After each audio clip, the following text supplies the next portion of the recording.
This land was made for you and me. Good evening. This is Rod Cash, your host this week on The People Speak. The People Speak invites audience participation. You can listen by phone calling 716-748-0144. Or if you have a smartphone or a computer, go to bbsradio.com, navigate to station 2, click on the listen icon. You can also participate during the show with call-in questions for our guests, toll-free, USA and Canada, 888-429-5471. Joining me live from Montreal, Canada, Lia Tarachansky is a Yapa-based filmmaker and the Israel-Palestine correspondent for the Real News Network, where she produces short documentary-style reports exploring the context of the news. In 2012, Tara produced and co-directed with British journalist Phil Collar a BBC World documentary about the Israeli social injustice. The name of the documentary is On the Side of the Road, and people, you need to see this documentary. It is incredible. It's an incredible piece of history that me as a Palestinian, I didn't even know a lot of this stuff went on, and I didn't know that these, well, I knew that the cities were there, and I knew that there was a Nakba, but I didn't know the entire devastation of cities completely gone and turned into, or villages turned into parks for the Israelis. Tara, welcome to, Leah, welcome to the show. Thanks so much for having me. Leah, what inspired you to do this documentary? It was awesome. Thank you very much. Actually, I started working on the film, on an earlier version of the film, and it was going to be called something else in 2009. And what happened was that someone sent me a clip of an Israeli veteran called Tikva Honik Parnas, where she talks about having erased from her memories, unit helped expel and destroy, and that years later, years after 1948, driving down the road between Jerusalem and Tel Aviv, she was driving with a friend of hers who happens to be Palestinian, and he pointed to an empty hilltop and said the name of a village that he said used to be there, and that really sort of rose out from what she calls the depths of her denial, the memories that she completely buried somewhere deep down in her memory of having expelled these villages and walking through the empty villages and seeing that on some of the houses, in some of the houses on the tables, there were dishes and shoes by the door, and indicating that the people who lived in these houses, in these villages, had to flee immediately because as a result of the Israeli invasion. Having walked through those empty houses and having enjoyed the beauty of the land, she completely erased those memories. And so when I was watching this clip on YouTube, I was astonished because as an Israeli, I grew up in Israel. I grew up on the normal Israeli diet of something along the lines of Zionist history and mythology and the history of the Holocaust. And I had never heard anything about expulsions. I was never taught anything really about 48 other than there was a miraculous victory of David versus Goliath and all that. And here was an Israeli woman, an Israeli veteran, someone who, the veterans of 1948 are considered the heroes of the nation, the salt of the earth in Israel.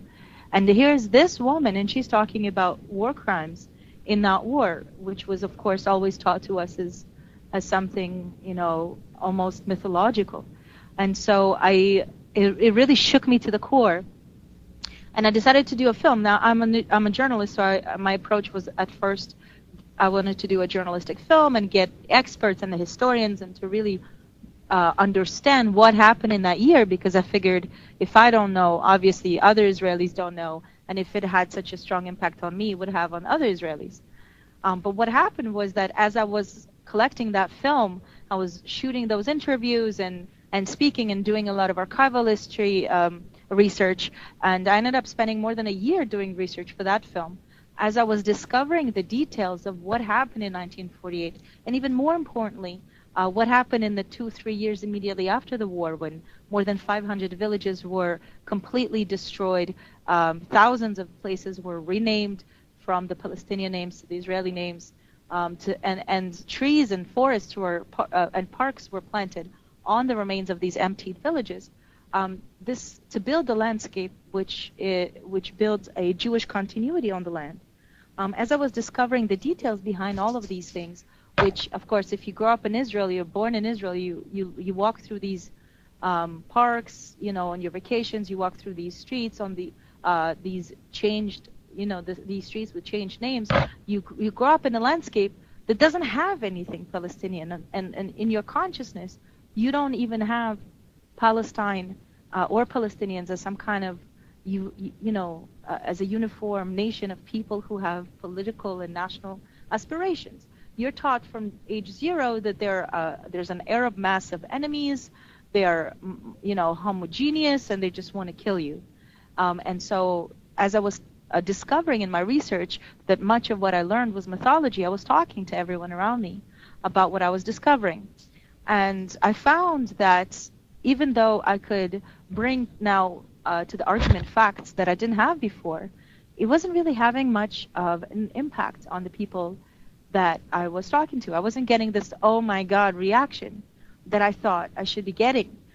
Instead, what would happen would be that I would bring to the table this huge mass of research and facts, and people would just bring their own facts, and it would end up being this argument about what happened in 1928 and what happened in 1929 and who killed who in 1936. And it was not about it wasn't really about the content. It wasn't about the point. And to me, the point was that I finally understood that for the creation of Israel, Palestine had to be destroyed and erased.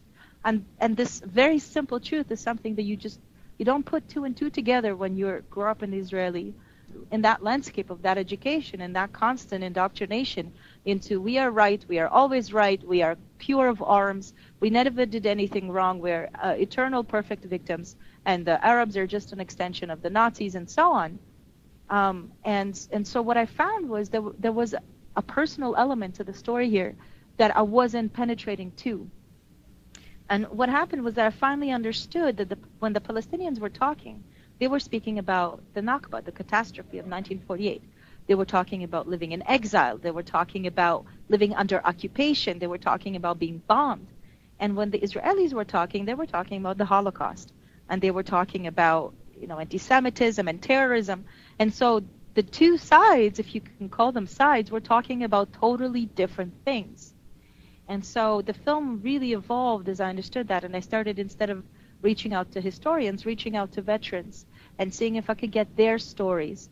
And of course, I found that woman who was in the clip originally that I told you about, and I interviewed her, and I found a few others. And what I discovered talking to them over the 4 years it took to film this movie is that their struggle to tell the camera what they did was a metaphor for the entire collective, consciousness, in a sense, because you can see through their struggle that even though they want to open that door, every step of the way, they basically encounter something that is so painful that they can't touch. And that, of course, comes from their deeply profound understanding that we are the perpetrators here. From 1948 to today, we are the powerful. We are the ones who are privileged and who benefit from the situation. Not all of us, of course. I mean, I'm generalizing here. But by and large, Israelis don't suffer the way that Palestinians suffer from this conflict. Certainly don't pay as big of a price. And so as I was, questioning them year after year, interview after interview, I would see them sort of going to this deeper and deeper spiral of personal denial that really represented a collective denial.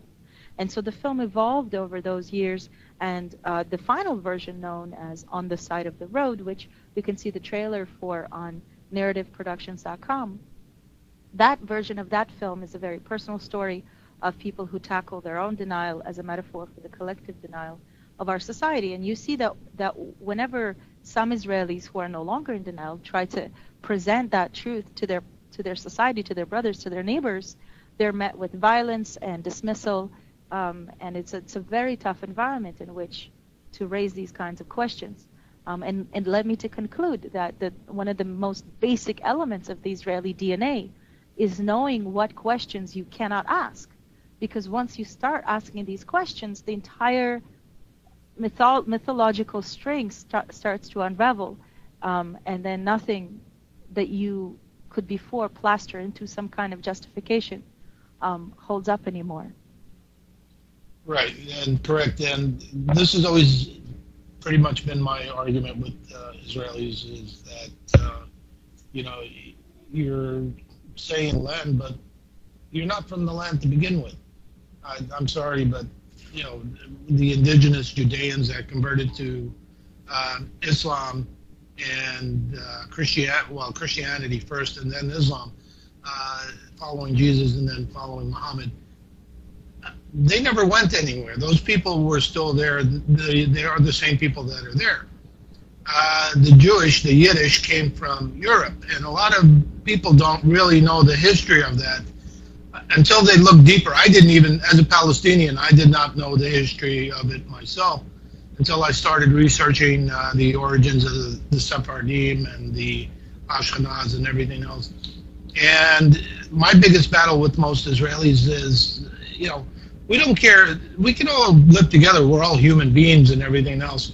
But you make the claim, but can you tell me which biblical tribe you're from? And I don't see Ashkenaz or Sephardim listed as one of the biblical tribes or the 12 tribes. So can you please tell me where you're from? What gives you more? I think you're mixing a couple of things up here. Okay. So, what you're talking about is widely known in Israel as the Shlomo Sand argument, which is that the Jews were never expelled by the Romans, that the majority of them actually stayed and were then converted to Christianity and Islam and became what we know today as the Palestinians. And that is certainly true. But there was also an exodus during the Roman Empire in 70 AD, and those Jews actually went east and then went north and then trekked across Europe to Spain and were, as we all know, expelled by the Spanish in 1492 and went back east and formed what we now know as Ashkenazim. But Ashkenazim and Sephardim are terms invented by the Gentiles to describe various waves of Jews. These are terms that are used to describe what happened to the Jews after the Roman exodus. So, and to confuse the history of the Jews with Zionism, I think, is a massive mistake. And it's a mistake that people who both support Zionism and are against it make. And essentially Zionism, which is the idea that was formed in the mind, of Theodor Herzl in the 1800s, when he saw that European anti-Semitism was so severe that the Jews are never going to have a peaceful life in Europe, and they had to basically take advantage of the colonial powers at the time and offer themselves as a colonial, population to go take up some third world country. Originally he was thinking about Uganda. He was thinking about other places, and then finally he got to the conclusion that he's not going to be able to convince most Jews to make that move unless he was arguing based on the religious element, which of course would take them to Jerusalem, to Zion, which is where the term Zionism comes from. But Zionism is a very young political movement. It's only 150 years old. And in fact, Theodor Herzl, who came up with the idea, he died, a broke and hopeless man, having concluded that in the early 20th century his dream is never going to come true, that Israel will never be created. And then, and as we know, until the Holocaust, Zionism was very few Jews in Europe and wasn't getting much ground. And even after the Holocaust, even after 6 million Jews were murdered by the Nazis, and there were 4 million refugees left all over Europe, when the European countries and United States and Canada got together, they came to the conclusion that they don't want those refugees. Canada famously said, the Prime Minister of Canada, Mackenzie, he said, none is too many. Not one even is, 0 is too many Jews in my country. America, the same thing. The United States agreed to take only 100,000 Jews. And so the remaining refugees were put by Zionists on boats and shipped to what was then British Palestine. But even when they came to Israel, or what was then Palestine, they walked into a very low-level civilian conflict between the early Zionists and the Palestinians, and they were given weapons, and they were basically told, now is your chance.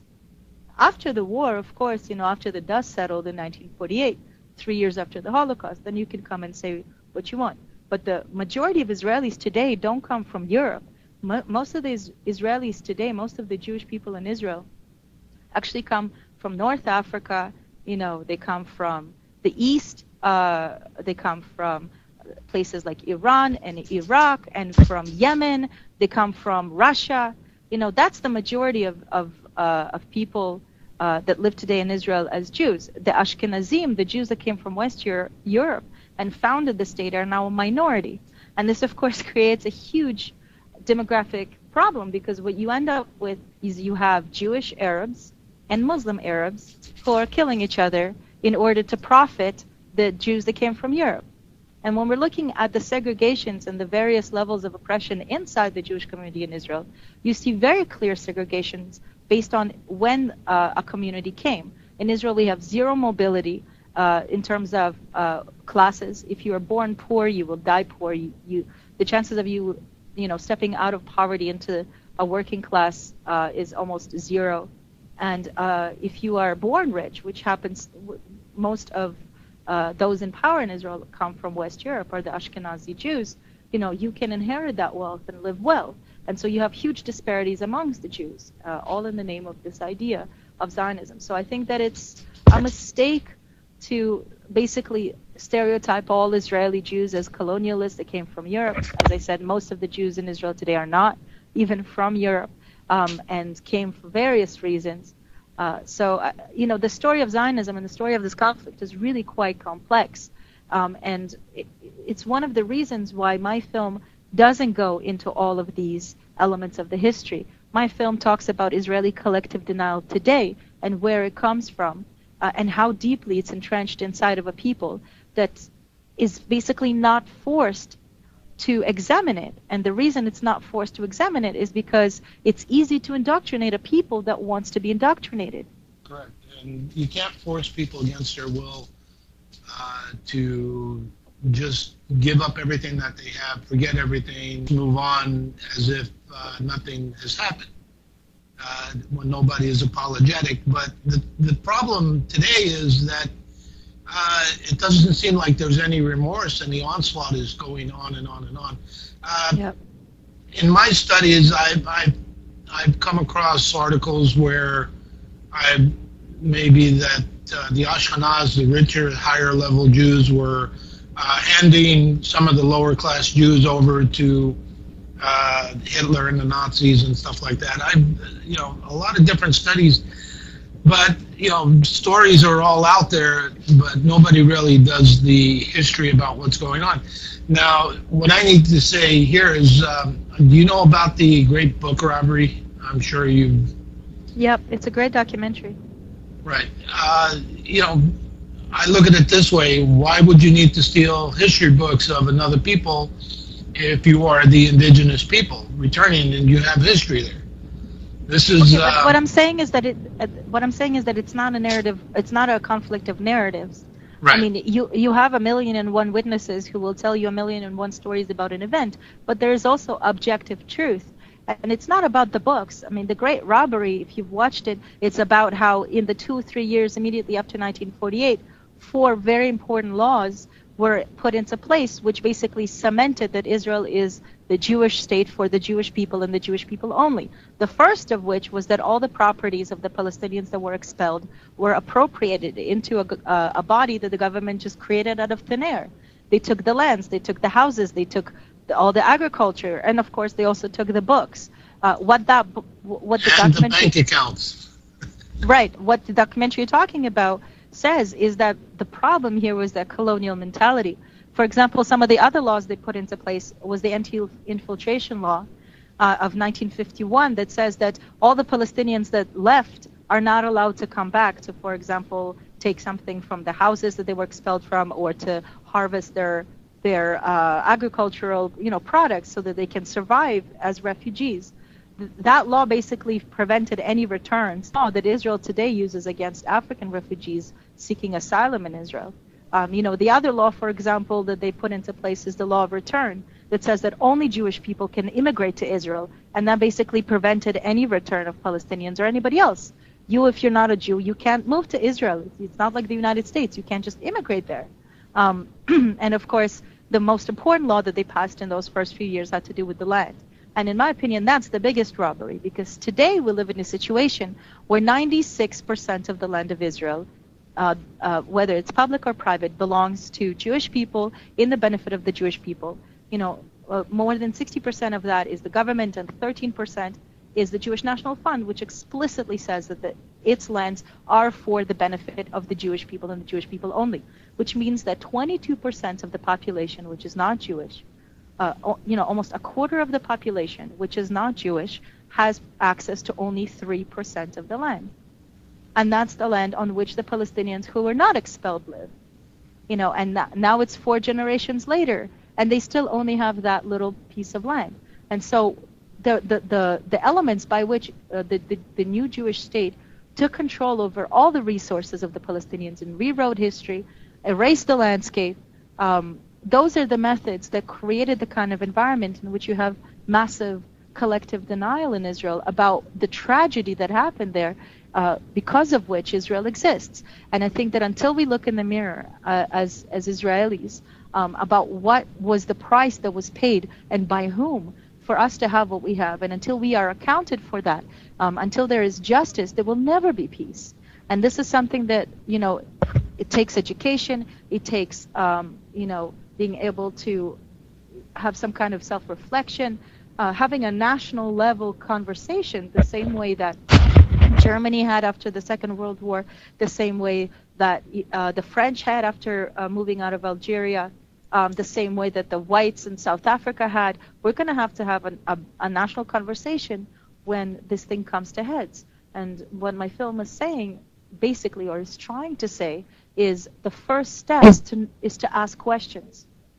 If you don't ask those questions, you're basically saying, I don't want to know the answers.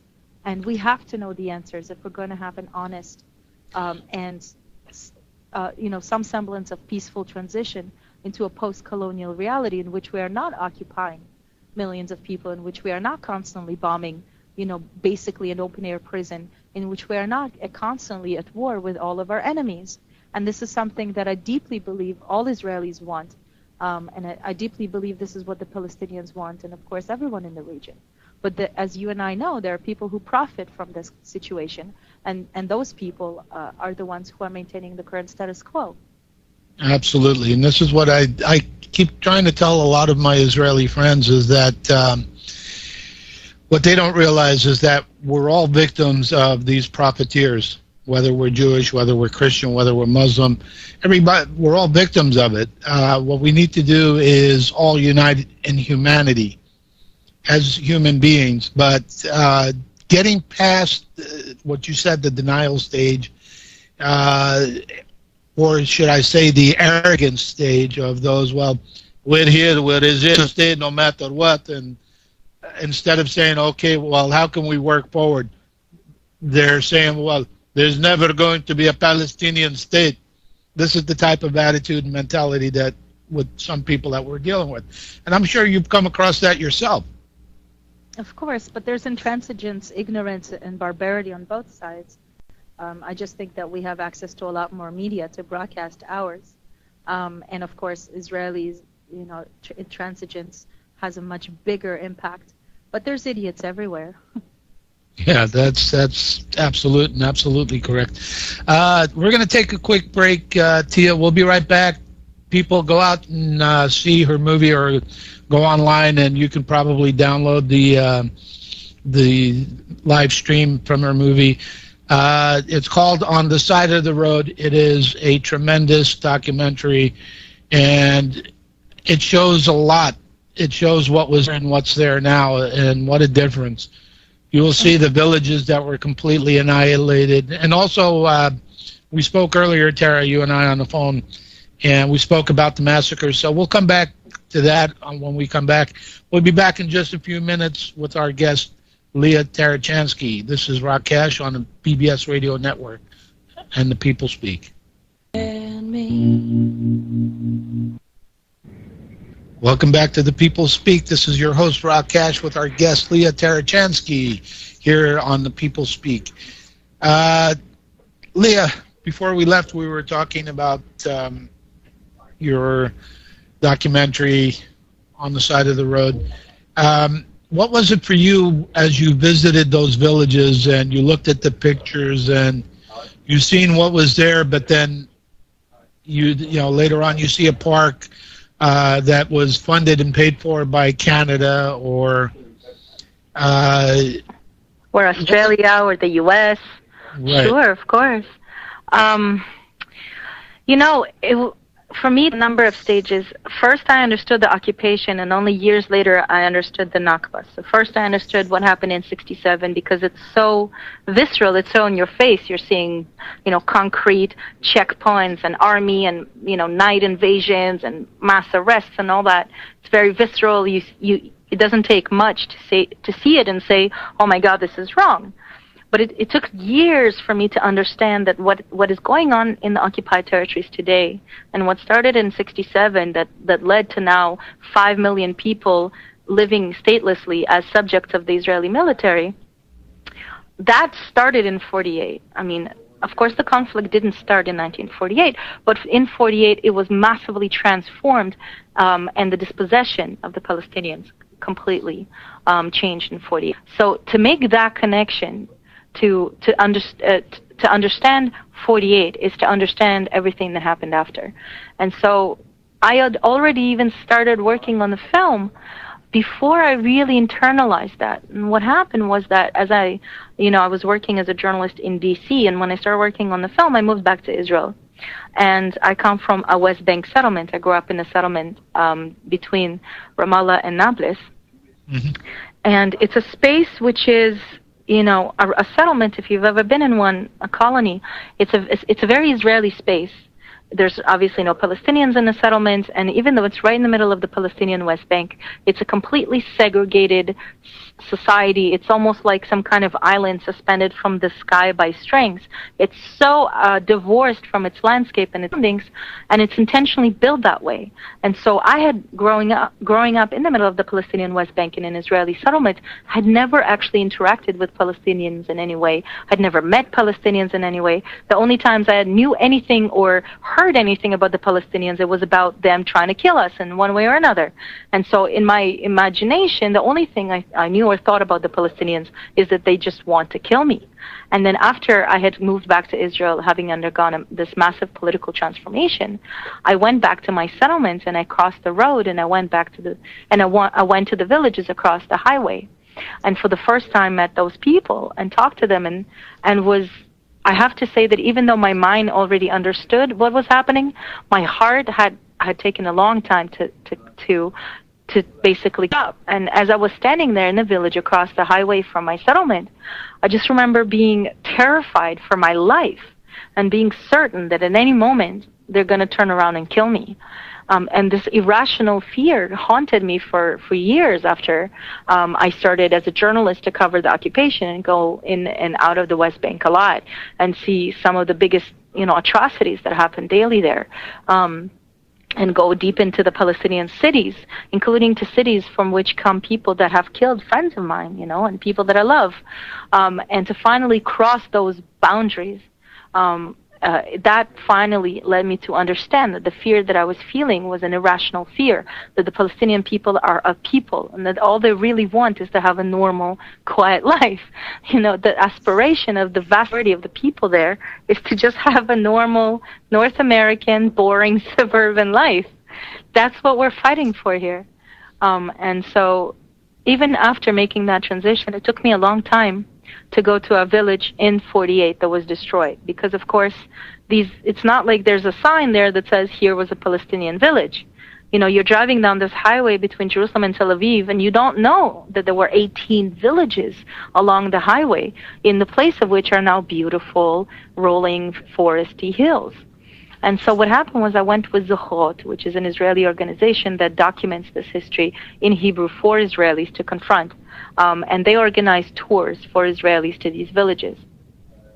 And so I went on one of their tours, and we happened to go to a place that as a child I used to go to a lot on vacation. It's one of these sort of like family forests where you have a place to do barbecue and walks in the forest and whatever. And so for me, it was such a neutral, such a sweet memory to this place. It was such a positive totally positive space, and to be there for the first time with photographs, because of course this is not something that happened in ancient history. This is something that happened just yesterday. The people who did this are still alive. We have photographs of what was there, and to stand in the hill that I used to go and play with my friends as a kid, to stand there and look at a photograph of a village that used to be there not that long ago, and whose residents did not evaporate into thin air. They're still alive.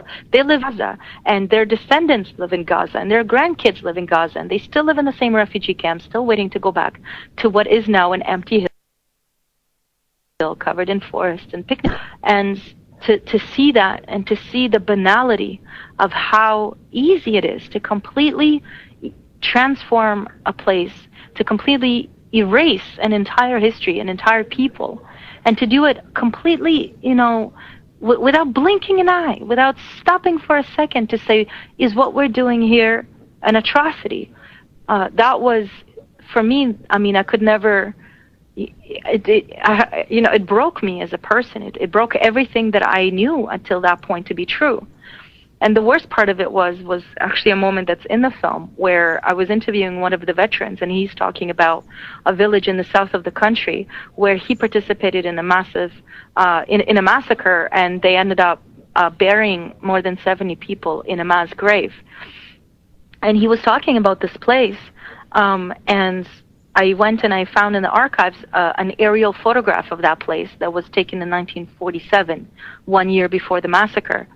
And so I went on Google Earth and I found the same place today, and I juxtaposed one image over the other, and I just started to cry, because you see today on Google Earth the outline, the exact outline of the same village, except the outline is made of trees.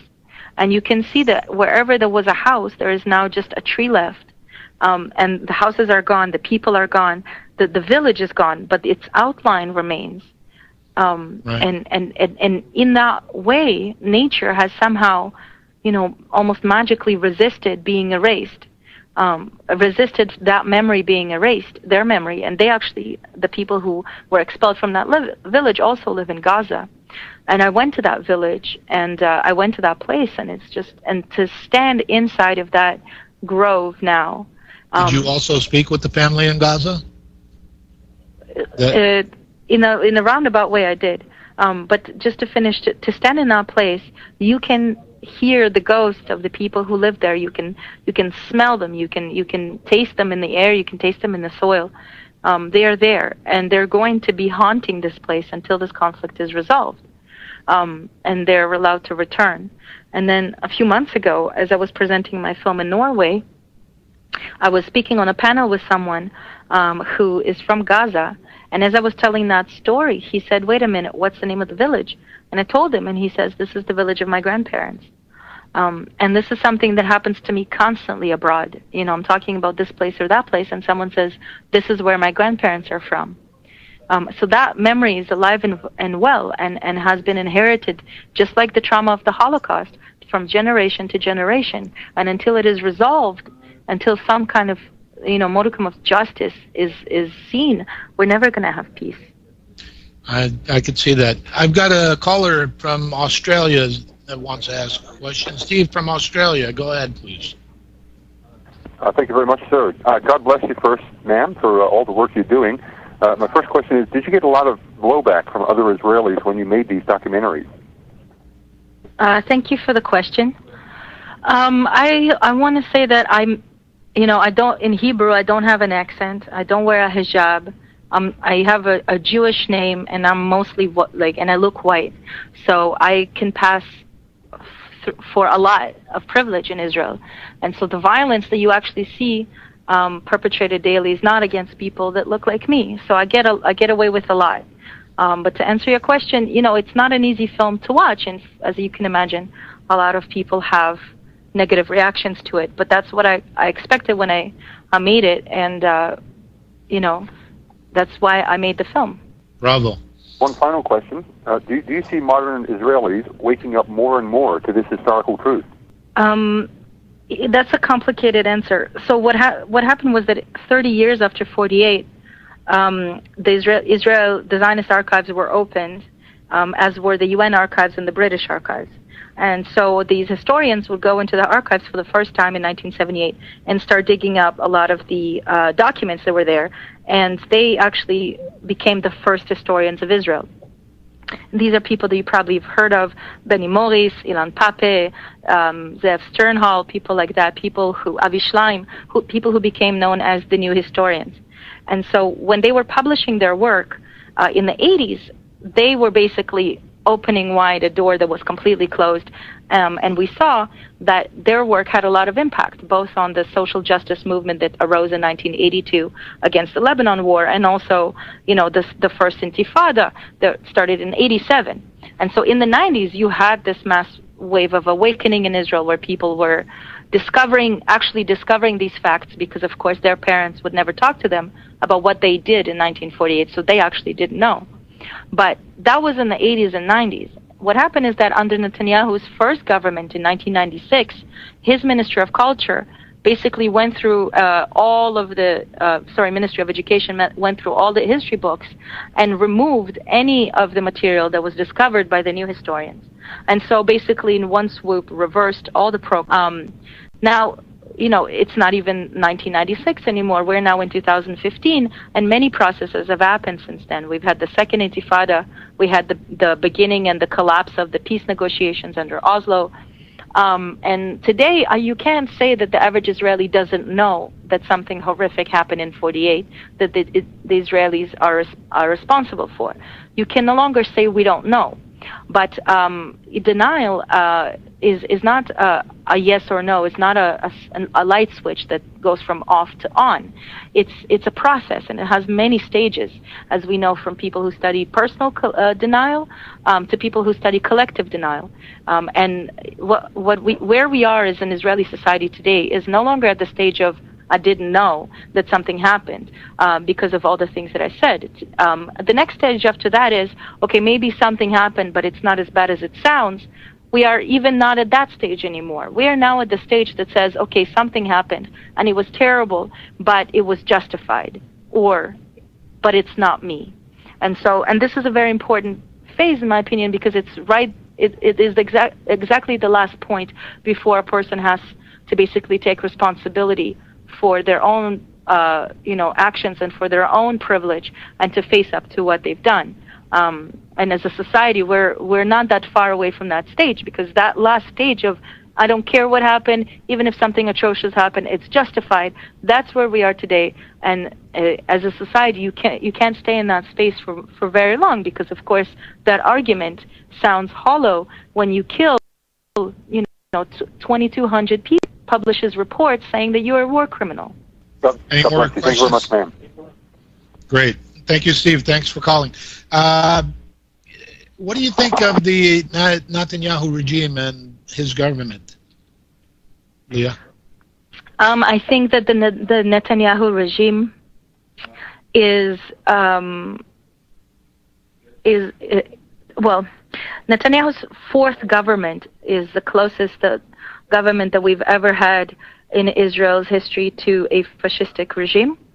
But I don't think that it's got a lot to do with Netanyahu. I think that Netanyahu's government is appealing to the most populist, most base elements in our society. And as a trend in the world, whether it's European fascism, whether it's Le Pen in France, or the Harper regime in Canada, these are trends that are popular today. As the world kind of, twitches its last twitch before admitting that global capital has to come hand in hand with global migration.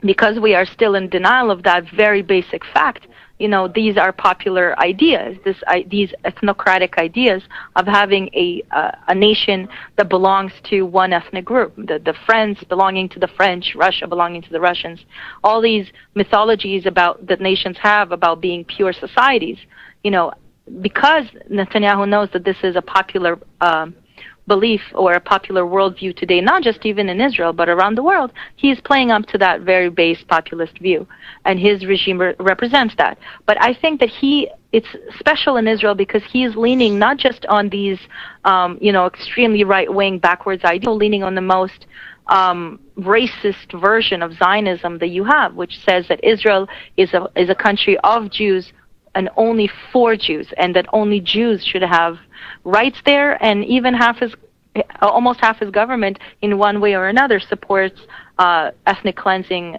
or genocide. So we're talking about an extremely right-wing government. We have parties in parliament that actively argue for the ethnic cleansing of minorities from Israel. This is where we are today.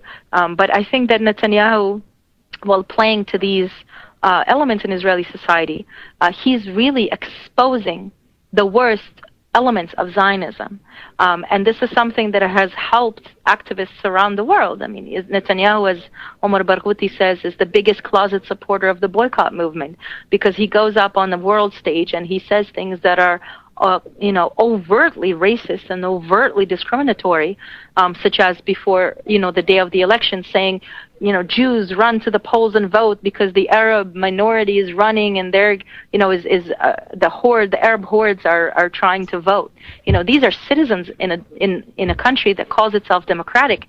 Imagine if an American white presidential candidate was saying, "Hey, white people, you got to run to the polls because the Mexicans are trying to vote, alongside with you, Mexican citizens of the U.S." I mean, it's such an overtly discriminatory and racist, stance, and his whole government represents this. So I think that, there's not much to be said about it. These are the most mediocre and criminal elements in Israeli society, and we've seen now that, corruption in Israel has skyrocketed under Netanyahu, and the gaps between the rich and the poor have doubled in terms of Israel today is second only to the U.S. in the gap between the rich and the poor in the entire developed world. And we're seeing that there's now more strife inside the Jewish community in Israel than ever in the country's history. And we have more members of parliament that are outwardly fascists. Right, so it's the Ashkenaz that are pretty much calling themselves the one percenters. Because I've seen this one guy that is always on the show The Shark, and this guy was saying, well, people need to look up to the one percenters. Well, we thumb at people like that. But with what's going on right now, I have a question that I don't know if you can answer or not, but I got to ask because it's the audience. Fred in Kentucky wants to know, does Israeli intelligence agencies ever use Muslim as patsies or agents for their operations? Yes, there's the problem of collaboration is a massive problem in Palestine, and is the result of basically years of rule. What we have today in Israel, at least in the occupied territory, is a massive network of surveillance, which is of course powered by the Israeli intelligence agencies, but employs both active agents on the ground and regular civilians. So for example, if you are a Palestinian who happens to have been born in the West Bank and you need to get access to a medical facility in Israel or abroad, or maybe you got into a university in New York or somewhere outside the West Bank, you need to travel or you need to work, you need to get a permit from the Israeli military. You need to get a permit for almost anything from the Israeli military if you live under the occupation. And when that happens, when you go and you apply for that permit, you undergo an interrogation basically by the Israeli security services, where they more often than not suggest that if you want to go to that university, if you want to get that surgery, you better tell us something about your neighbor, or you better spy for us or do some kind of task for us when you get to the other side. And so this creates an entire sort of network of surveillance over the entire population, where people don't even talk about politics around the dinner table anymore because they're afraid grandpa might need a surgery in the future and is going to be interrogated by the Israeli Security Service and is going to have to say something about his grandson. And of course, under the occupation, anything can be a crime, right? There's no law per se. The military of Israel, the chief of the military, writes an order, and it becomes magically becomes law. So the law that governs, millions of people, millions of Palestinians in the West Bank is basically written by a military general. And so today we're in a situation where you can't gather more than 10 people in a place in the West Bank. You can't have a protest of more than 10 people. You can't legally be a member of a political party. There's flags that are outlawed. You can't really show dissent in any way. Even if you're in a student group, your university, a political student group, that can be illegal. That could be enough for you to be classified as a security threat and sent to jail. So people are forced to spy on each other, and it creates basically this culture of fear and silence. So there's many elements in which that comes into play. But of course, history is not black and white. And since the conflict has started, there have been people on either side that have been used a lot more by Israel of Palestinians for various benefits or for ideologies. And we have actually, well-known neighborhoods in Israel where Palestinian collaborators are resettled after they are involved in some kind of project for the Israeli intelligence. Oh, wow. Boy, 1 hour is not enough with you, Lia. You're fabulous. I've got a native Canadian, another Canadian on the line, one that wants to ask you a question. Go ahead, John. Yes, hello, Lia. Can you hear me okay? Yeah, I can hear you. Thank you very much for your insights. I was wondering if you could confirm or deny and put into context for us Netanyahu's comment that was reported that he would never recognize a state of Palestine. Is that true or not, and could you put it in context? Thank you. Sure. So Netanyahu was actually elected the very first time right after Yitzhak Rabin was assassinated. And Yitzhak Rabin was basically the first Israeli prime minister to really make possible the idea of a two-state solution. And when he was assassinated by an Israeli right-winger, Netanyahu basically ran on a very similar platform of populism and so on. And to this day, this is more or less his politics. Only once in his entire political career, in 2009, he said that he might consider or might recognize a Palestinian state. In fact, Netanyahu comes from a very right-wing background. His father was someone who believed in massive ethnic cleansing of all of the Palestinians.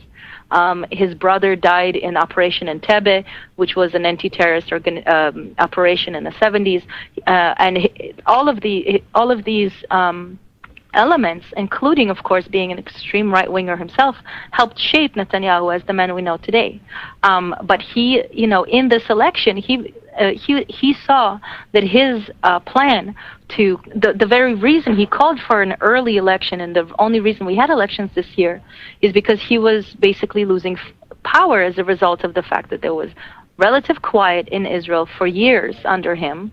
Most of the Palestinian factions have stopped really fighting Israel. So life in Israel for the Israelis has become more or less quiet, and yet the social and economic situation is only continuing to deteriorate.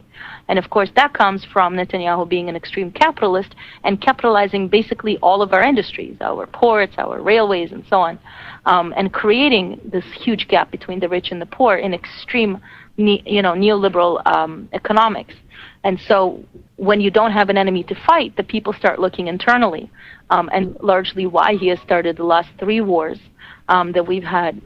But also it has to do with why he called these early elections. And when he was coming close to the wire, all of a sudden the liberal Zionist party's unity presented a real threat. And his idea that if he calls for an early election, he can take advantage of the the lack of governance during that period and actually gain more power, that was coming into question. So again, in the moment, in a critical moment, he appealed to the most base, most sort of, visceral elements of Israeli society that basically say, sure, why not? We can talk about peace, but we're not willing to sacrifice anything for it. And so that's why he said that he won't recognize an Israeli state. And as soon as the international community came knocking the day after the elections, he took it back. So these are meaningless terms. I think that it just goes to show that the peace as we know it is dead and has been dead for a very long time, and it's meaningless. It hasn't produced any benefits for the Palestinian side. In fact, life for Palestinians has become much, much worse. The number of settlements has doubled and tripled under these peace negotiations. And we've seen the more permanent and more entrenched increase of Israeli military control over the Palestinian population, and Israel having to pay no price since the peace process has started. So I think that's a testament. These kinds of comments, using his positions back and forth, tossing them back and forth to win votes in an election, just goes to show that these peace negotiations the U.S. is supposedly mediating are dead. And I think that this is an important thing to realize, because it, of course, forces us to say, well, if they're dead, then what's forward? What can we fight for now? What can we get ourselves involved in to end this conflict? And it helps, because we have been stuck, both as a world community and as Israelis on the left in Israel, have been stuck in the discourse of the peace process and the two-state solution for so long that we have stopped to notice that progress is going in the very opposite and very bad direction. And now that we can free ourselves of this, discourse, we can actually fight for justice. One person, one vote. To very basic human rights, to basically transform the solidarity movement from one that involves the United States and geopolitical interests to one that involves civil society, nonviolent resistance based on very basic civil rights principles. Lia, thank you so much for being on. I'm sorry we're out of time, but I would love to have you on again, and I would love to talk to you forever, because you're a wealth of information and you're such a good-hearted person, and this can be seen and this can be heard in your voice. Thank you so much for joining us here on The People Speak. This is Rakesh signing off for this week. Thank you, Don Newsom at BBSRadio.com, and we'll see you next week here on The People Speak. Have a good evening. One bright sunny morning. Journalistic film, and get experts and the historians and to really understand what happened in that year, because I figured if I don't know, obviously other Israelis don't know, and if it had such a strong impact on me, it would have on other Israelis. But what happened was that as I was collecting that film, I was shooting those interviews and speaking and doing a lot of archival history research, and I ended up spending more than a year doing research for that film. As I was discovering the details of what happened in 1948, and even more importantly, what happened in the 2-3 years immediately after the war, when more than 500 villages were completely destroyed, thousands of places were renamed from the Palestinian names to the Israeli names, and trees and forests and parks were planted on the remains of these emptied villages. This to build the landscape which builds a Jewish continuity on the land. As I was discovering the details behind all of these things, which, of course, if you grow up in it, the Israeli social injustice, the name of the documentary is on the side of the road, and people, you need to see this documentary. It is incredible.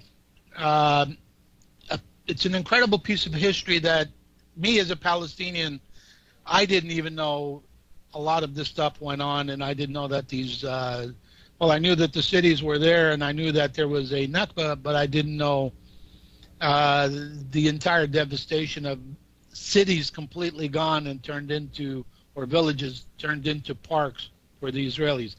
Tara, Lia, welcome to the show. Thanks so much for having me.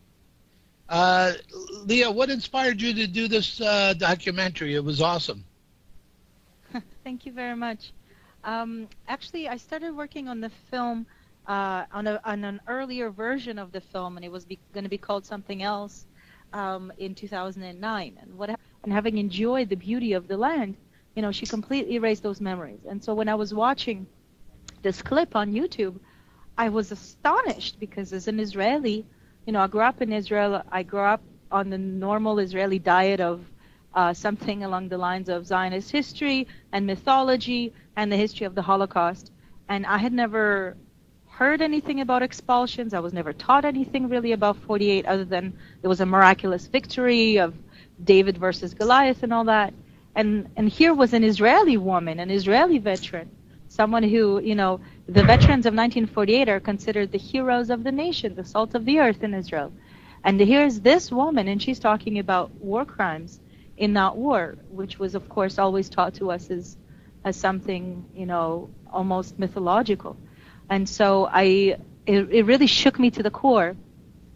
And I decided to do a film. Now, I'm a journalist, so my approach was, at first, I wanted to do a journal. What happened was that someone sent me a clip of an Israeli veteran called Tikva Honik Parnas, where she talks about having erased from her memories, unit helped expel and destroy, and that years later, years after 1948, driving down the road between Jerusalem and Tel Aviv, she was driving with a friend of hers who happens to be Palestinian, and he pointed to an empty hilltop and said the name of a village that he said used to be there, and that really sort of rose out from what she calls the depths of her denial, the memories that she completely buried somewhere deep down in her memory of having expelled these villages and walking through the empty villages and seeing that on some of the houses, in some of the houses on the tables, there were dishes and shoes by the door, and indicating that the people who lived in these houses, in these villages,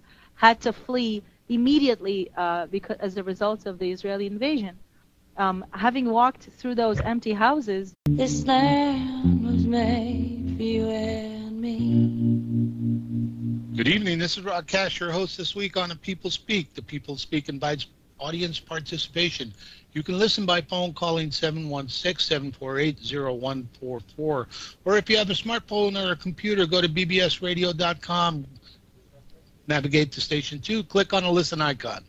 You can also participate during the show with call-in questions for our guests, toll-free, USA and Canada, 888-429-5471.